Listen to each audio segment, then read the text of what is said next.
What?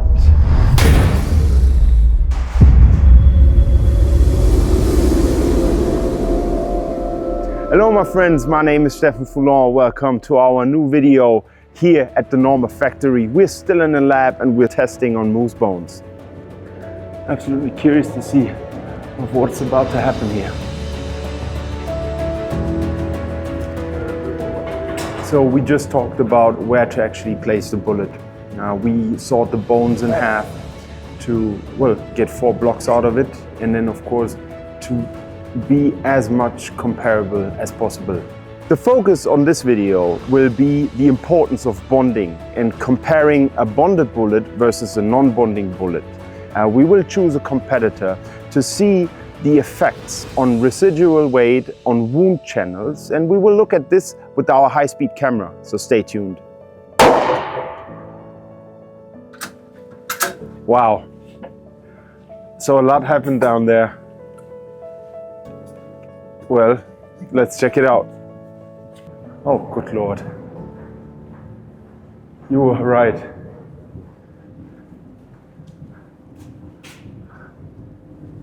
Holy smokes. Yeah, so basically what we see here is the aftermath and how many fragments are actually taken out of the bone, out of the gel block, and are sprinkled here everywhere. Kind of reminds me on the shot analysis video we did, where you also saw that. Wow, and the exit looks absolutely devastated. So let's check out the high-speed footage. Unbelievable. The 308 is such a powerful round, if you look at this. This is good. Yeah, straight pass through, no deflection. But we already see, I mean, of course, opened up and still some weight left. Really curious to put this on the scale and see how much grains are actually left.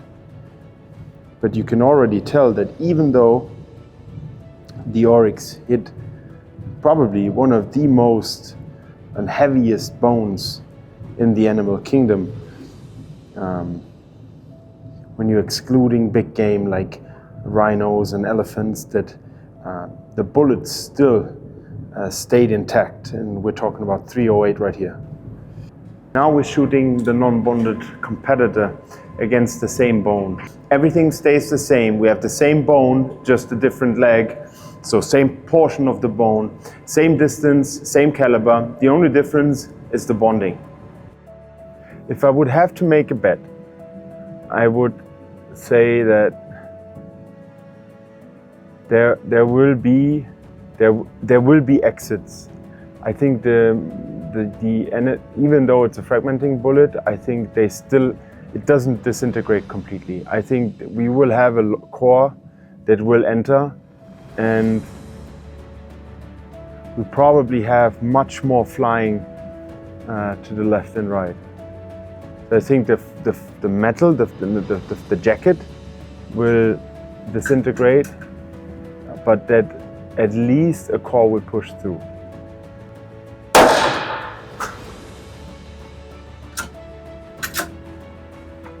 Good Lord. I see the bone already from here. I don't know.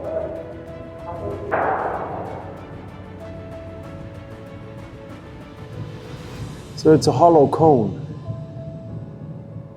Seems to be only the jacket.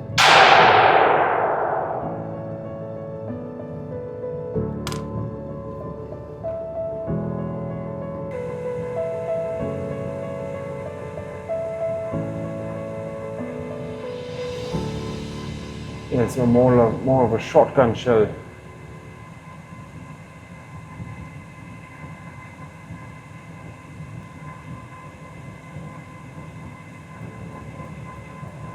For me, the question really remains, And this is what we need to answer, I believe. How deadly is this, what comes out there? Because the energy transfer was clearly done at the first 6 centimeters of the block.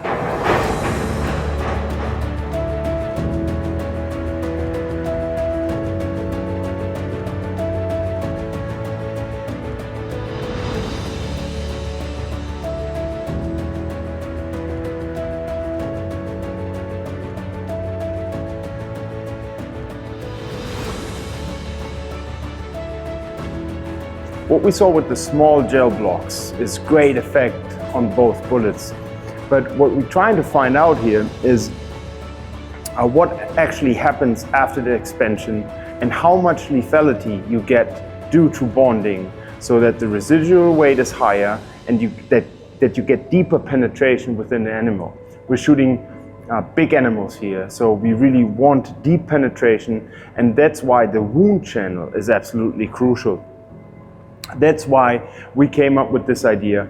We wanted to see what's actually going on behind the shoulder. We embedded the full shoulder bone here of the moose bull, sawed it in half, so we can basically make 2 testings out of this.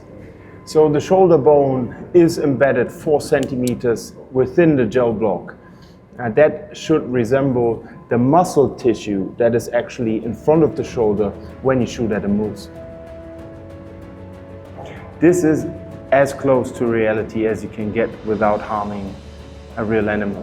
And then of course, we do not have the possibility to look at that superb high-speed footage. So we're talking about the point of impact. We try to be as centered as possible because that's my ideal point of aim, I would say. And don't go too high, risk of having a high shot and just scraping the animal and hitting the spine is high. So go center mass.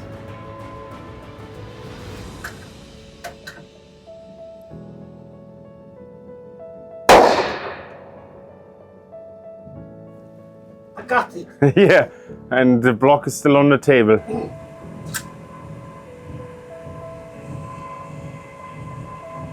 Yeah, and this is probably what you just saw, pieces of the bone, I bet, not fragments of the bullet.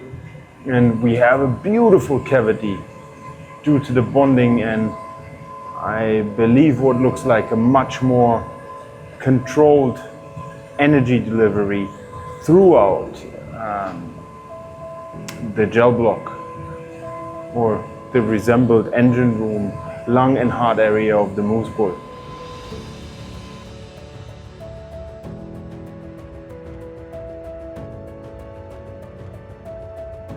We're done. Now all shots have been fired, all blocks have been used, all bones have been crushed. And I would say I'm pretty happy with how this day went. I'm definitely smarter now. And that's always a good day, I guess. If you know more, learned a lot, and you start your day better than the one this morning, right?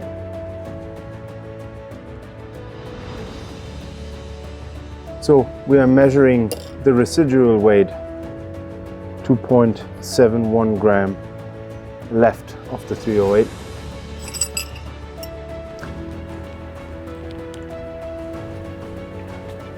What's our conclusion of this fantastic test? We tested bonded versus non-bonded bullet, and we tried to see the effectiveness, and we saw that both bullets are highly effective.